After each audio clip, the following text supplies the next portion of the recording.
నమస్తే, welcome to V3 news. లక్ష్యం సమాజహితం. నేను శృతి. బులెటిన్లో ముందుగా హెడ్లైన్స్ చూద్దాం. మైలార్దేవుపల్లిలో ఎమ్మెల్యే ప్రకాష్ గౌడ్ పర్యటన. ప్రజల సమస్యలను పరిష్కరించడమే ప్రధాన లక్ష్యమన్న ఎమ్మెల్యే.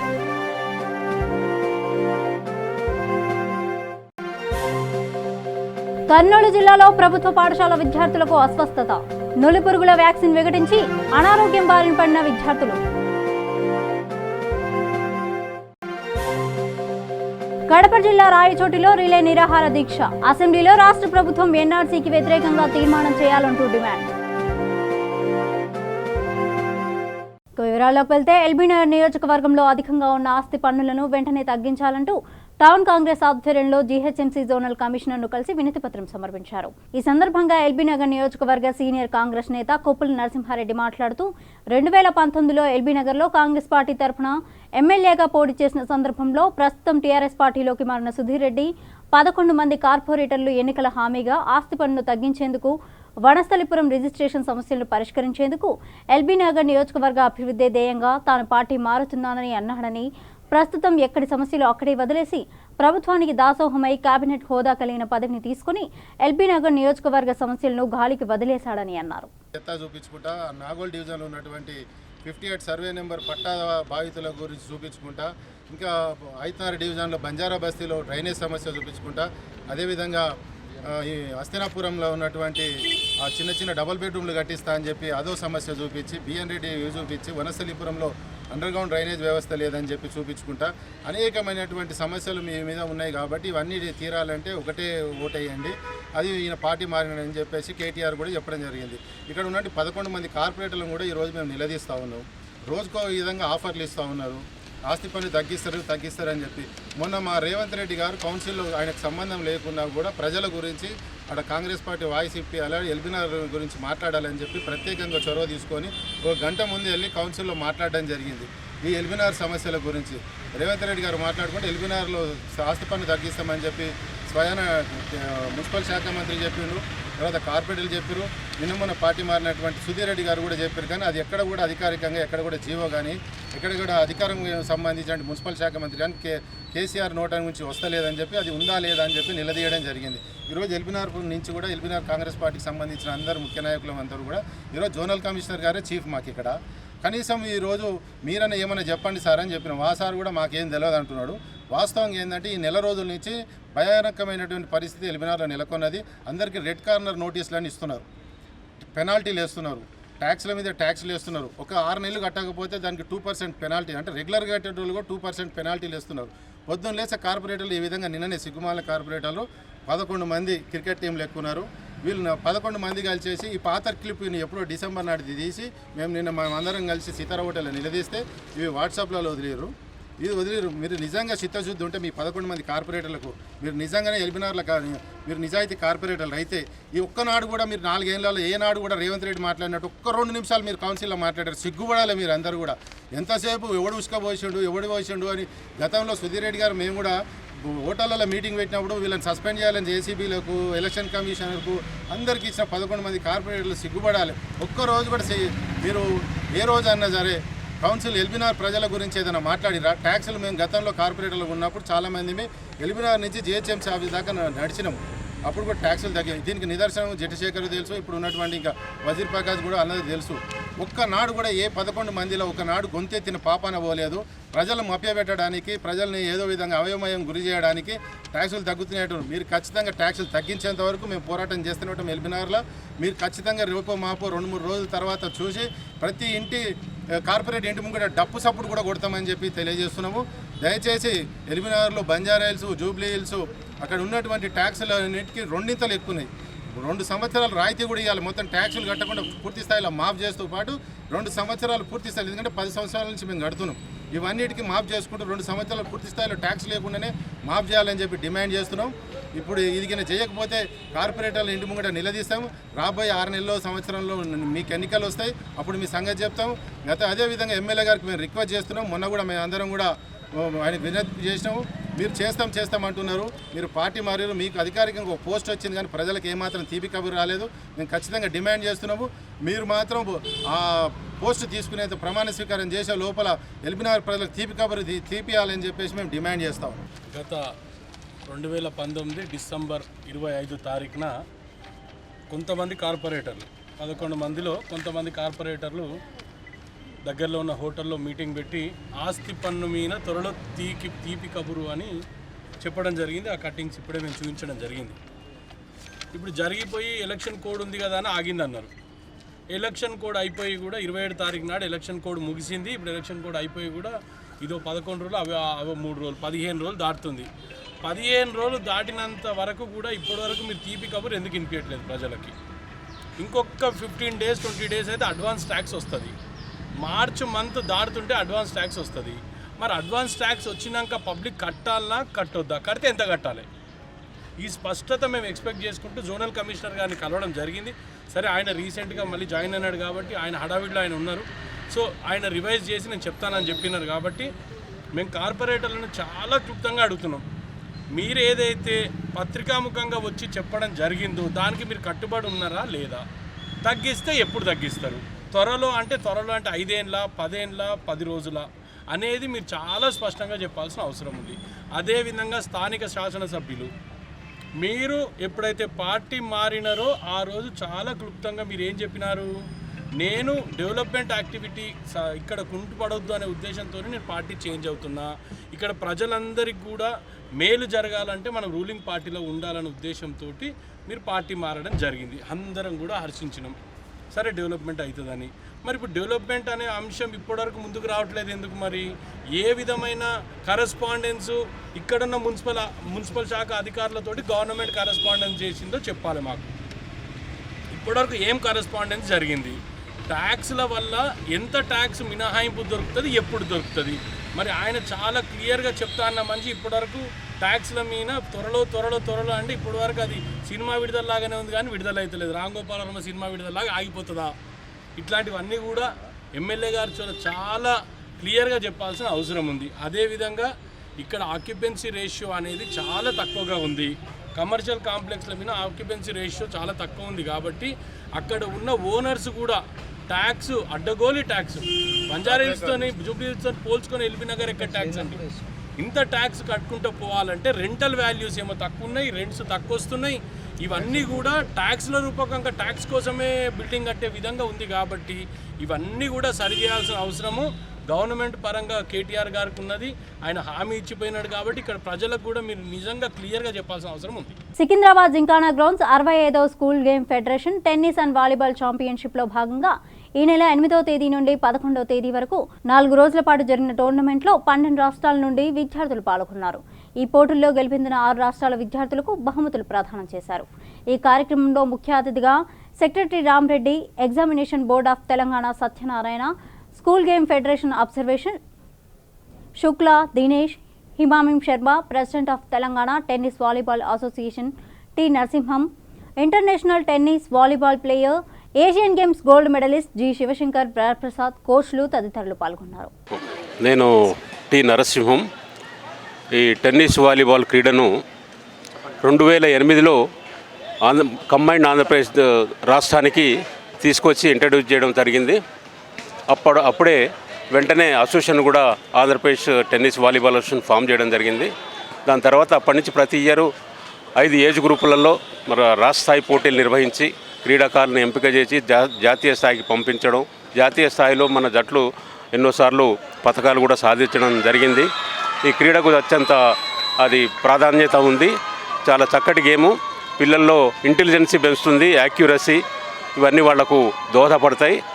ఖర్చు లేని గేము. ఒక బాలు నెట్ ఉంటే సరిపోతుంది. ఈ గేమ్ను డాక్టర్ వెంకటేష్ వాంగ్వాడ్ దాదాపు 25 సంవత్సరాల క్రితం పూణేలో ఇన్వెంట్ చేశారు.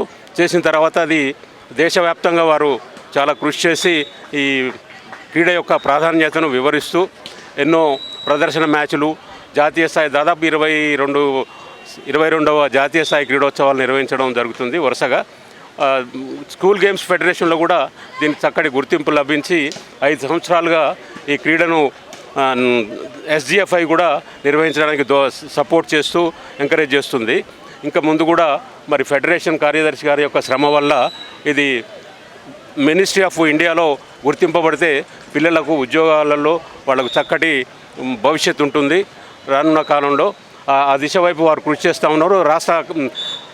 దేశవ్యాప్తంగా ఉన్న రాష్ట్రాలలో ఉన్నటువంటి కార్యదర్శులు కూడా చక్కటి సపోర్ట్ ఇస్తూ ఈ క్రీడను ఇంప్రూవ్ చేస్తూ ముందుకు సాగిస్తున్నారు. నా పేరు doctor K Ramareddy, secretary school games federation of Telangana state and principal government college of physical education.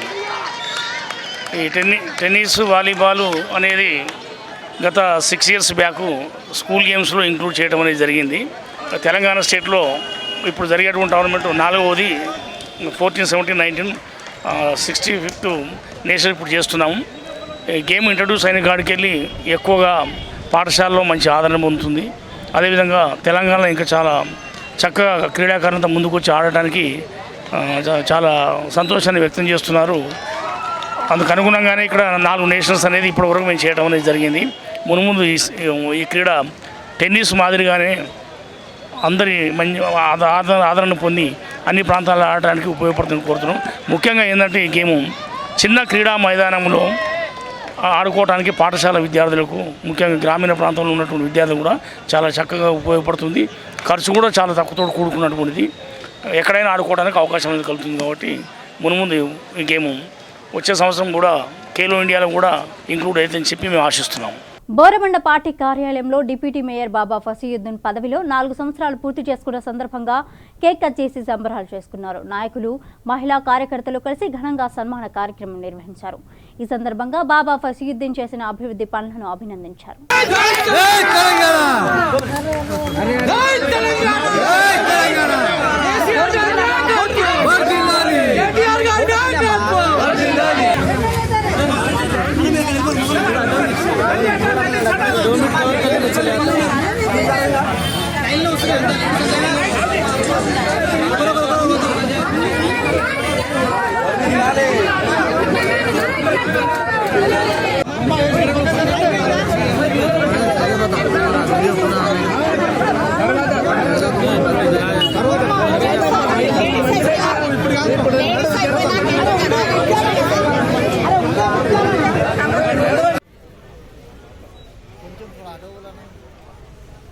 Siddipet జిల్లా గజ్వేల్ మండలం బయ్యారం గ్రామంలో సర్పంచ్ మద్దూరి శ్రీనివాసరెడ్డి మీడియా సమావేశం ఏర్పాటు చేశారు. ఈ సందర్భంగా ఆయన మాట్లాడుతూ సహకార ఎన్నికల్లో డైరెక్టర్ స్థానాలను కాంగ్రెస్ పార్టీ అభ్యర్థికి మద్దతు ఇస్తున్నారంటూ ఎఫ్డీసీ చైర్మన్ వంటేరు ప్రతాప్ రెడ్డి చేసిన వ్యాఖ్యలను తీవ్రంగా ఖండించారు. అదేవిధంగా పార్టీ అధిష్టానం కోరుతుంది ఒకటి, ఒకవేళ శ్రీనివాస్ రెడ్డి గారు తప్పు చేసినట్టయితే ఒక కమిటీ వేయండి. కమిటీ వేసి తప్పు చేసినట్టు జరిగితే ఏ విధమైన చర్య తీసుకున్నా మా సహకారం తప్పకుండా ఉంటుంది. ఒకవేళ ఆయన తప్పు చేయలేదు కాబట్టి మేము ఆల్రెడీ ఎంక్వైరీ చేశాము. అక్కడ ఎన్నో డైరెక్టర్ల ఎవరైతే ఉన్నారో 4 సర్పంచులను అందరినీ మేము విచారిస్తే అందరూ మాకు సహకారం చేశారు. శ్రీనివాస్ రెడ్డి గారు, మేము శ్రీనివాస్ రెడ్డి గారు సహకారం చేశాము విషయం మాకు చెప్పారు. కాబట్టి అతను తప్పు చేయలేదన్న విషయము మేము మీకు సభాముఖంగా తెలియజేస్తున్నాము. ఒకవేళ తప్పు చేసినట్టు అయితే అధిష్టానం ఎలాంటి చర్య తీసుకున్నా కానీ మేము దానికి సహకారం తప్పకుండా ఉంటుంది. ఇది మా సర్పంచ్ తరఫున తెలియజేస్తున్న విషయం. ఎన్నికల విడ్రాయల్స్ నిన్న జరిగిన సందర్భంగా ప్రతాప్ రెడ్డి గారు మాపై చేసిన వాక్యాలు అవి చాలా ఏమైనా వాక్యాలు అవి. మేము ఒక సీనియర్ నాయకులుగా పార్టీకి కొన్ని సంవత్సరాల నుంచి కూడా మేము చాలా కట్టుబడి టీఆర్ఎస్ పార్టీ క్రమశిక్షణగా మేము మెదులుకుంటూ పార్టీకి చేస్తున్నాము. 2014లో కూడా ప్రతాప్ రెడ్డి గారు కేసీఆర్ పై నిలబడ్డప్పుడు కూడా వాళ్ళ విలేజ్ లో కూడా గొడవలు అయితే కూడా మేము అడ్డగా నిలబడి మేము కొట్టుకోవడం కూడా జరిగింది అక్కడ కార్యకర్తల మధ్యలో. అటువంటి ఇదిలో కక్ష సాధింపు చర్యలకి మా పై పూనుకుంటున్న ఆయన. మళ్ళా 2018లో కూడా మేము ఆయన మీద మండల ఇదిలో మేము కూడా ముందుండి చాలా ప్రజా మెజార్టీ ఇవి ఇచ్చే కొరకు మేము చాలా ప్రయత్నం చేసినామన్న కక్షతోనే మా మీద ఈయన ఏమొచ్చి మా మీద కక్ష సాధింపు చర్యలకు పాల్పడుతుండు. అదేవిధంగా 15లో కూడా మేము టీఆర్ఎస్ పార్టీలోకి వాళ్ళ సర్పంచ్ని, ఎంపీటీసీని కూడా కలుపుకోవడం జరిగింది. మా ఆధ్వర్యంలో హరీష్ రావు ఆధ్వర్యంలో జరిగింది. అప్పటి నుండి అప్పట్లో కూడా మా మీద బెదిరింపు కాలు చేసిండు. అదేవిధంగా ఇప్పుడు కూడా అదే కక్ష సాధింపు చర్యలతోనే మా మీద తీసుకుంటుండు. కాబట్టి మాది ఏమీ లేదు. ఏదైనా ఉంటే కూడా హైకమాండ్కి చెప్పి మా మీద చర్యలు తీసుకోమంటే మేము కాదనంటే లేదన్న తప్పు జరుగుతాయి. కానీ మా మీద చర్య తీసుకోవడం ప్రతాప్ రెడ్డికి ఎలాంటి ఇది లేదు మా మీద. ఆయన ఏదైనా ఉంటే అధిష్టానం చెప్పుకొని ఆయన మా సీనియర్ల మీద చేసే అధికారం ఆయనకు లేదు. ఆయన నిన్న మొన్న వచ్చిండు, మాకేం పార్టీ క్రమశిక్షణ నేర్పే అవసరం లేదు. ఆయన దగ్గర క్రమశిక్షణ లేకనే 3 పార్టీలు మార్చుకుంటూ 1 సంవత్సరం లోపే మా పార్టీలకు వచ్చి కూడా మా సీనియర్ నాయకుల చిచ్చు పెట్టి మమ్మల్ని ఇబ్బందులకు గురి చేస్తుండు, బెదిరింపులకు గురి చేస్తుండు. కాబట్టి పార్టీ క్రమశిక్షణ చర్య అన్నది ఆయన పైన హైకమాండ్ తీసుకోవాలని నేను కోరుకుంటూ వెంగళరావు నగర్ డివిజన్లోని హనుమంతరావు ఫంక్షన్ హాల్లో నూతన సెంట్రింగ్ కాంట్రాక్టర్ అసోసియేషన్ కమిటీ ఏర్పాటు చేశారు. ఈ కార్యక్రమంలో ముఖ్య అతిథిగా జూబ్లీహిల్స్ కాంటెస్టెడ్ ఎమ్మెల్యే అభ్యర్థి నవీన్ యాదవ్, చైర్మన్ బాలరాజు తదితరులు పాల్గొన్నారు. ఈ సందర్భంగా state committee general secretary Yadagiri మాట్లాడుతూ జోన్లో 75 మంది సభ్యులున్నారని తెలిపారు. పెద్దలందరికీ మరి ముఖ్యంగా తెలంగాణ సెంట్రింగ్ కాంట్రాక్టర్స్ అసోసియేషన్ అయినటువంటి అందులో జనరల్ సెక్రటరీగా పనిచేస్తున్నటువంటి యాదగిరి అన్నకి, మరి నూతనంగా ఏర్పాటైనటువంటి మన వెంగళరావు డివిజన్ ప్రెసిడెంట్ శంకర్ అన్నకి, రేమత్ నగర్ అసోసియేషన్ ప్రెసిడెంట్ అయినటువంటి నర్సింగ్ అన్నకి, అశోక్ అన్నకి, అహ్మద్ భాయ్కి, యాదగిరి అన్నకి, మిగతా జూబ్లీహిల్స్ ప్రాంతం సంబంధించినటువంటి సెంట్రింగ్ అసోసియేషన్ పెద్దలకు, కమిటీ సభ్యులకు, ఇక్కడ విచ్చేసినటువంటి వర్కర్స్ అందరికీ కూడా నమస్కారాలు. మరి తండ్రి శ్రీశైలం యాదవ్ గారి చిన్ననాటి మిత్రులు వీళ్ళందరూ కూడా, మేము కూడా అదే పద్ధతిలో చిన్న వయసు ఉన్నప్పటికీ కూడా ఒక ఫ్రెండ్లీ రిలేషన్ అనేది డెవలప్ అయింది. వీళ్ళందరితో కూడా ఏ పార్టీలో పనిచేసినా ఎక్కడున్నా సరే మన వాళ్ళకి ఏదైనా ఆపద ఉంటే కాపాడుకోవాలని చెప్పి నా ఫాదర్ చిన్నప్పటి నుండి చెప్తా ఉంటాడు. సో అదే మార్గంలో మేము ఎవరికి ఏ సమస్యలున్నా మా వంతు సహాయం అందిస్తూ పరిష్కారం చేసే విధంగా మేము పనిచేస్తూ ఉన్నాము. నగర్లో నూతన సెంట్రింగ్ కాంట్రాక్ట్ యూనియన్ స్థాపించారు. దానికి ముఖ్య అతిథిగా సెంట్రల్ కమిటీ తరపు నుంచి జనరల్ సెక్రటరీ ఏ యాదగిరి నా పేరు. ఈ యూనియన్లో మొత్తము 80 జోన్లు ఉన్నాయి. హైదరాబాద్ సికింద్రాబాద్లో, రహమత్ నగర్లో కూడా అభిపాత్యం నగర్, ఓడబండ, ఓల్డ్ రహమత్ నగర్. ఇప్పుడు కొత్తగా నూతన యూనియన్ స్థాపించిన దానికి చైర్మన్గా శ్రీ బాలరాజు, అదేవిధంగా ప్రెసిడెంట్ శంకరన్న, రాజేందర్ రెడ్డి వీళ్ళ ఆధ్వర్యంలో కొత్త యూనియన్, కోలన్ కృష్ణ కొత్త యూనియన్ స్థాపించారు. అదేవిధంగా మా సమస్యల గురించి మంది ఎక్కువైందని చెప్పేసి మేము నూతన కమిటీ పెట్టుకుంటామంటే దానికి పర్మిషన్ ఇచ్చినాము సెంట్రల్ కమిటీ తరఫు నుండి. చాలా నూతన కమిటీకి, కొత్త కమిటీకి ధన్యవాదాలు తెలుపుతున్నాము. అన్ని జోన్ల ఏ విధంగా అయితే అభిపాతిమ నగర్ అహ్మద్ గారి ఆధ్వర్యంలో కానీ, మక్సూద్ భాయ్ ఆధ్వర్యంలో కానీ, ఈడ రామ్దాస్ అన్న ఆధ్వర్యంలో కానీ యూనియన్లు 3 యూనియన్లు పక్కపక్కనే ఉంది. ఇది కొత్త యూనియన్, 4వ యూనియన్. ఆ యూనియన్ని చూసుకుంటూ కూడా వీళ్ళు కూడా పైకి రావాలని చెప్పేసి ఇది చేస్తున్నాము. మేము సెంట్రింగ్ కాంట్రాక్ట్ యూనియన్ ఎందుకు పెట్టవలసి వస్తుందనంటే, ఫస్ట్ బిల్డింగ్ కన్స్ట్రక్షన్ అవుతుంటే చాలా యాక్సిడెంట్లు అయిన దాంట్లో 100కి 8 మంది మాదే యాక్సిడెంట్లు అవుతుంది. దానికి నెట్టు కట్టుకోవడం ప్రధానమైన కారణము. సేఫ్టీ బెల్ట్ కానీ, సేఫ్టీ పరద కానీ ఇదన్నీ కడతలేరు. చాలా మట్టుకు ఇక్కడ యాక్సిడెంట్లు అవుతుంది. ఆ యాక్సిడెంట్ నివారించేదానికే మా కార్మిక సంక్షేమ బోర్డులో 6 లక్షల రూపాయలు ఉన్నదాన్ని 10 లక్షల రూపాయలు చేయాలని ప్రధానమైన డిమాండు. అదేవిధంగా ఈ బయట స్థలానికి వెళ్ళి వచ్చిన లేబర్ కానీ, భవన నిర్మాణ కార్మికులు కానీ, మా సెంట్రింగ్ కార్మికులు కానీ దురదృష్టం శాతు కింద పడి చనిపోతే వాళ్ళకి ఎఫ్ఐఆర్ ఏ విధంగా అయితే బుక్ చేస్తారో ఆ విధంగా వాళ్ళకు సంక్షేమ బోర్డులో 10 లక్షల రూపాయలు ఏ విధంగా ఇస్తారో వాళ్ళకు కూడా ఎఫ్ఐఆర్ బుక్ అయితే 10 లక్షల రూపాయలైనా ఇవ్వాలి ప్రధానమైన డిమాండ్. రాజేంద్రనగర్ నియోజకవర్గం మైలార్దేవపల్లి దుర్గానగర్ కాలనీలో ఎమ్మెల్యే ప్రకాష్ గౌడ్ పర్యటించారు. ఈ సందర్భంగా ఎమ్మెల్యే మాట్లాడుతూ ప్రజల సమస్యలు నెరవేర్చడమే ప్రధాన లక్ష్యమని అన్నారు. నియోజకవర్గంలోని అన్ని కాలనీలలో పర్యటించి సమస్యల పరిష్కారానికి కృషి చేస్తానని, అవసరమైతే నిధుల కోసం ముఖ్యమంత్రి కేసీఆర్తో చర్చించి మంజూరు చేయిస్తానని హామీ ఇచ్చారు.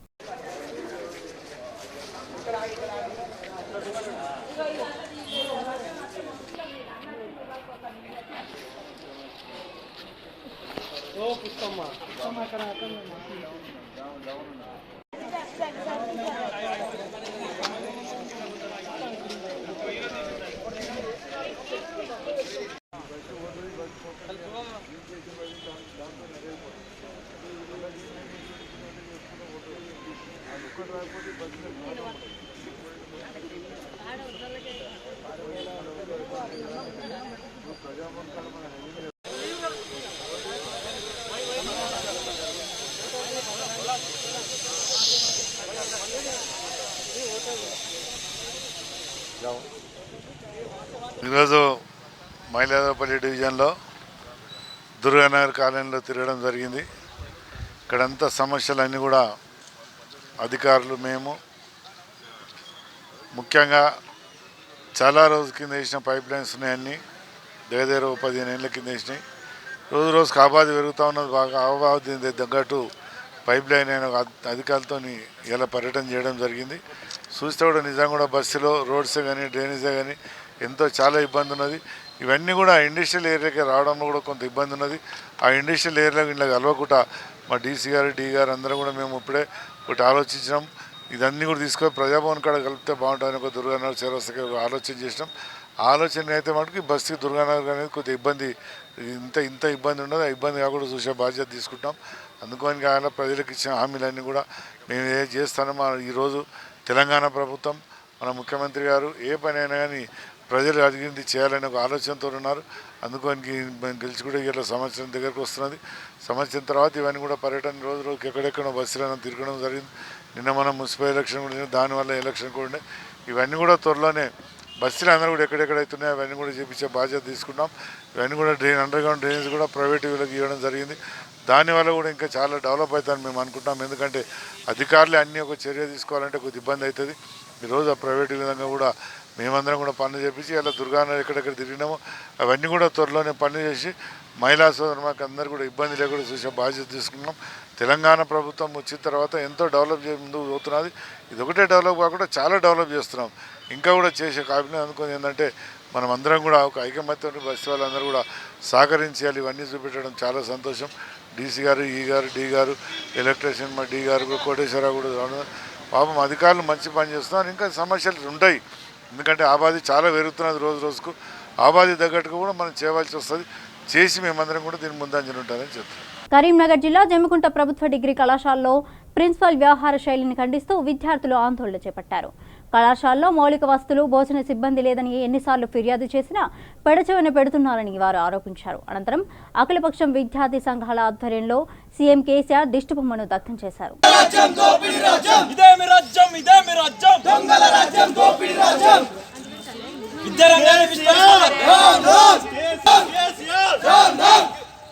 విద్యారంగాన్ని నిర్వీర్యం చేస్తున్న సీఎం వెంటనే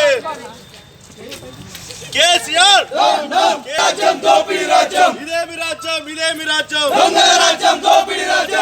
జిల్లాలోనే శాతవాహన యూనివర్సిటీ పరిధిలోని ఎస్ఆర్ఆర్ డిగ్రీ కాలేజ్ తర్వాత మన జమ్మికుంట డిగ్రీ కళాశాలలో అత్యధికంగా విద్యార్థులు చదువుకునేట్టు.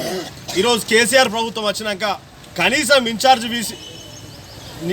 ఇన్ఛార్జ్ వీసీలను పెట్టి ఈ దొంగ పాలన నిర్వహిస్తూ ఉన్నారు. అందులో భాగంగా ఈరోజు జమ్మికుంట డిగ్రీ కళాశాలలో ఎలాంటి మౌలిక వస్తువులు, కనీసం క్లాస్ రూమ్లు ఊడ్చేవారు లేరు, వాష్రూమ్లు కడిగేవారు లేరు. ఈరోజు డిగ్రీ కాలేజ్ పరిస్థితి ఏమైపోయిందంటే దొంగల చేతిలో ఒక విద్యా సంస్థను పెట్టిన పరిస్థితి నెలకొన్నది. దీనిని నిరసిస్తూ ఈరోజు కేసీఆర్ గారు బుద్ధి మార్చాలని చెప్పి ఈరోజు జమ్మికుంటలోని అన్ని విద్యార్థి సంఘాలను కలిసి ఈరోజు కేసీఆర్ గారి దిష్టిబొమ్మ దగ్ధం చేయడం జరిగింది. నా పేరు రావుల తిరుపతి, జమ్మికుంట విద్యార్థి సంఘం.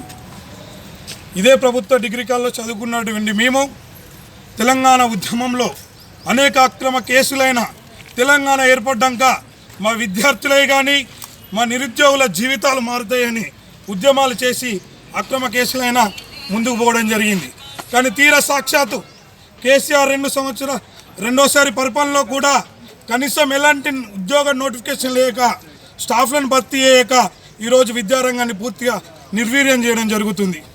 ఈ ప్రభుత్వ డిగ్రీ కళాశాల చూస్తే ఒకప్పుడు 1200-1300 ఉన్నటువంటి విద్యార్థుల సంఖ్య ఈ కేసీఆర్ పరిపాలనలో 200కు తక్కువ దిగజారిపోయింది.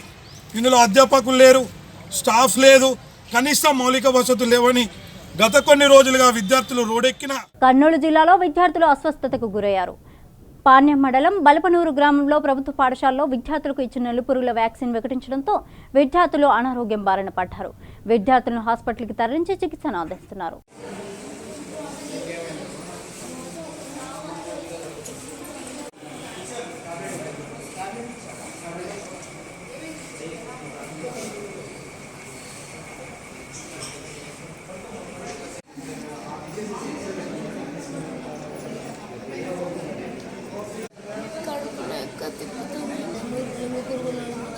టాబ్లెట్ ఇచ్చినారు. ఇంకా వాంతి మిస్ అవుతాను అందరికి. ఎప్పటి నుంచి? మధ్యాహ్నం ఆఫ్టర్నూన్ నుంచి. ఫోన్ చేసినాకనా? ఫోన్ చేసినాక. ఎవరు ఇచ్చిన టాబ్లెట్? డాక్టర్స్. ఏ డాక్టర్? అది గ్రామ ఊర్లో ఉన్న హాస్పిటల్. ఎంతమందికి అయింది ఇట్లా? 20 మంది దాటింది. అందరికి ఏమైనాయి? అందరికి వామిటింగ్స్ అలా అవుతాను. నీకు ఎట్లుంది ఇప్పుడు? ఇంకా మా బాగుంది. ఇక్కడ వచ్చినాక వేరే వాళ్ళు ఫోన్ చేసి నీ కొడుకు హాస్పిటల్ పనుకున్నాడని ఫోన్ చేస్తే నేను ఊరికి వెళ్ళి అక్కడి నుంచి స్కూల్ దగ్గర వెళ్ళాక సార్ ఏం సార్ ఇట్లా పని అంటే ఏం లేదు భాష, ఏం టెన్షన్ తీసుకోకండి, ఏం కాలేదు అన్నారు. కనీసం ఇట్లా మీ పేరెంట్స్ మీ కొడుకులు ఉన్నారు, ఏం కాలేదు అని చెప్తే అయిపోయాయి కదా. ఇప్పుడు పోయి నేను అడిగితే ఏం లేదని టెన్షన్ తీసుకోకండి మేము పోమా అని కూర్చున్నారు అందరూ. అంటే సార్ రాలేదు? ఎవ్వరు రాలేదు, లెక్చరర్ రాలేదు, ఎవ్వరు రాలేదు. చిన్న స్కూల్ మేలు ఒక పాప కోసం 2 సార్లు వచ్చారు. ఇక్కడ 12 మంది స్టాఫ్ ఉన్నారు. కనీసం వాళ్ళకి ఏం వండుతున్నారు ఏం లేదు, ఏం అది ట్యాబ్లెట్ వల్ల వచ్చిందో ఫుడ్ వల్ల వచ్చిందో ఎవరికి గ్యారంటీ లేదు. ఏమంటే ఇంకా ఏం కాలేదు అంటున్నారు అంతే. కనీసం ఇట్లా పేరెంట్స్ ఫోన్ చేసి ఎవరు పిల్లలు కొద్దిగా ఏం టెన్షన్ తీసుకోకండి అంటే అయిపోయాయి కదా. మేము టెన్షన్ తీసుకున్నాం. అక్కడ పోతే ఒక కేర్లెస్గా చెప్తున్నారు. ఏం చెప్తాం సార్ ఆ మాటకు? కడప జిల్లా రాయచోటి పట్టణంలో స్వాతంత్ర సమరంలో ముస్లింల పాత్ర మరువలేదంటూ ఎన్ఆర్సీ, సీఏఏ, ఎన్పీఆర్లకు వ్యతిరేకంగా చేపట్టిన రిలే నిరాహార దీక్ష 20వ రోజుకు చేరుకుంది. ఈ దీక్షలో ఆయేషా మద్రసా విద్యార్థులు, పట్టణ 12వ వార్డు ముస్లిం మహిళలు పాల్గొన్నారు. ఈ సందర్భంగా వారు మీడియాతో మాట్లాడుతూ ప్రపంచంలోని అతిపెద్ద రాజ్యాంగానికి వ్యతిరేకంగా కేంద్ర ప్రభుత్వం చట్టాలు చేస్తూ రాజ్యాంగానికి తూట్లు పొడుస్తోందని అన్నారు. ఎన్నో త్యాగాలు చేసి సాధించుకున్న స్వతంత్ర దేశంలో దేశ ప్రజలను పౌరసత్వం నిరూపించుకోమనడం చాలా బాధాకరమన్నారు.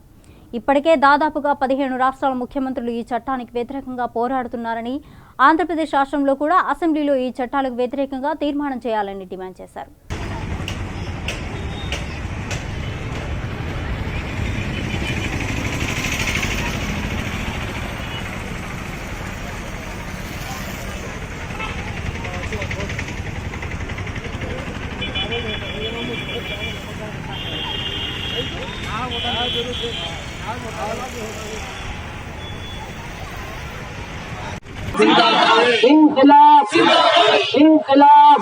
लोग यहाँ पर जमा हुए हैं, इसकी वजह एक है एनआरसी, सीएबी और के बारे में है। हम लोग यहाँ पर जमा हुए हैं, अपना घर दार, अपने बाल बच्चों सबको हम यहाँ पर छोड़कर इस जगह पर हम जमा हुए हैं। आज भूखे पैसे हम अब इस क्या है आज़ादी के लिए जद्दोजहद करने के लिए यहाँ पर आकर हम जमा हुए हैं, बैठे हैं। और ये जो मोदी जो यहाँ पर ये जो चीज़ें कायद किया है तो इसके बारे में हम जद्दोजहद करेंगे, लड़ाई करेंगे। हम जितना हो सके हम कोशिश करेंगे, क्योंकि इसके अंदर हमारा हक है, हम हक के लिए लड़ रहे हैं। हम जो चीज़ हमसे छीना जा रहा है उसके बारे में हम लोग यहाँ पर लड़ाई झगड़ा करने के लिए उसको वापस हम पाने के लिए यहाँ पर आकर खड़े हुए हैं। हम लोग उस वक्त तक यहाँ से नहीं हिलेंगे जब तक कि वो हमें तमाम चीज़ों को वो छोड़ दे और हमको यहाँ पर जीने के लिए आज़ादी दे।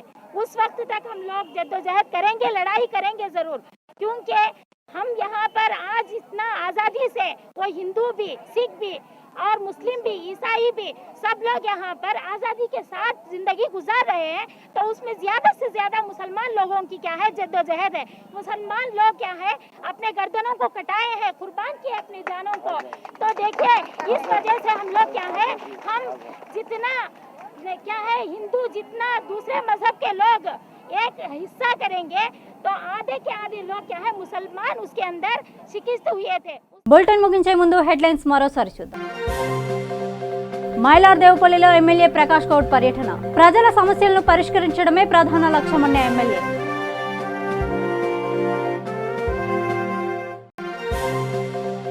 కర్నూలు జిల్లాలో ప్రభుత్వ పాఠశాల విద్యార్థులకు అస్వస్థత. నులిపురుగుల వ్యాక్సిన్ విఘటించి అనారోగ్యం బారిన పడిన విద్యార్థులు.